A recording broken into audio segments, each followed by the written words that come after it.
Lookout notice ഇറക്കി police പിടികൂടിയ പ്രതി ചാടിപ്പോയി. ഡൽഹി എയർപോർട്ടിൽ നിന്ന് കസ്റ്റഡിയിലെടുത്ത് കൊണ്ടുവരും വഴി തമിഴ്നാട് കാവേരിപട്ടണം എന്ന സ്ഥലത്ത് വെച്ചാണ് പ്രതി കടന്നു കളഞ്ഞത്.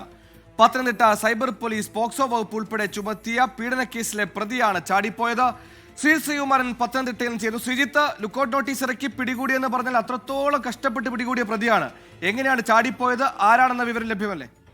പെരുന്നാട് സ്വദേശി സച്ചിൻ, ആ ഒരു പേര് മാത്രമാണ് നമുക്കിപ്പോൾ ലഭിച്ചിരിക്കുന്നത്. ഇയാളെ ലുക്കൌട്ട് നോട്ടീസ് ഇറക്കി പോലീസ് തിരഞ്ഞു പോവുകയായിരുന്നു. ഇയാൾ ഡൽഹിയിൽ ഉണ്ട് എന്നൊരു വിവരത്തിന്റെ അടിസ്ഥാനത്തിലാണ് ഡൽഹി വരെ പത്തനംതിട്ട പോലീസിന്റെ സ്പെഷ്യൽ ടീം പോയത്. എന്തായാലും ഡൽഹി എയർപോർട്ടിൽ വെച്ച് ഇയാൾ വിദേശത്തേക്ക് രക്ഷപ്പെടാൻ ശ്രമിക്കുന്നു എന്ന തരത്തിൽ വാർത്തകൾ ഉണ്ടായിരുന്നു. അതിന്റെ അടിസ്ഥാനത്തിലാണ് ഡൽഹി എയർപോർട്ടിൽ പരിശോധന നടത്തിയത്. അങ്ങനെ അവിടെ വെച്ചാണ് പിടികൂടിയത് എന്നൊരു പ്രാഥമിക വിവരം പോലീസിനെ പത്തനംതിട്ട SP നിന്ന് നമുക്ക് ലഭിക്കുന്നുണ്ട്. എന്തായാലും പിടികൂടി ട്രെയിൻ മാർഗമാണ് ഇത്തരത്തിൽ കാവേരി പട്ടണത്തേക്ക് അല്ലെങ്കിൽ കേരളത്തിലേക്ക് കൊണ്ടുവന്നിരുന്നത്. കാവേരിപട്ടണം എന്ന സ്ഥലത്ത് വെച്ച് ഇയാൾ പോലീസിന്റെ കയ്യിൽ നിന്ന് ഓടിപ്പോവുകയായിരുന്നു എന്ന പ്രാഥമിക വിവരം പുറത്തു വരുന്നുണ്ട്. പോലീസ് ഇപ്പോഴും SI അടക്കമുള്ള ആളുകൾ ഇപ്പോഴും കാവേരിപട്ടണത്ത് തിരച്ചിൽ നടത്തിക്കൊണ്ടിരിക്കുകയാണ്. അവിടുത്തെ തമിഴ്നാട് പോലീസുമായി ചേർന്നും തിരച്ചിൽ നടത്തുന്നുണ്ട് എന്നാണ് വിവരം. എന്തായാലും ഈ പ്രതി ഇപ്പോൾ ചാടിപ്പോയി എന്ന വിവരം പോലീസ് SP സ്ഥിരീകരിക്കുന്നുണ്ട്. സുഹൈല്.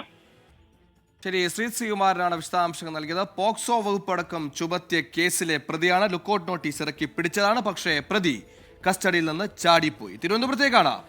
ലോകത്തെവിടെയായാലും ഏത് സമയത്തും 24 വാർത്തകളും ഓഗ്മെന്റഡ് റിയാലിറ്റി പാക്കേജുകളും എക്സ്പ്ലെയിനറുകളും വിശദമായി കാണാൻ ഞങ്ങളുടെ YouTube ചാനൽ നിങ്ങൾക്ക് സബ്സ്ക്രൈബ് ചെയ്യാം.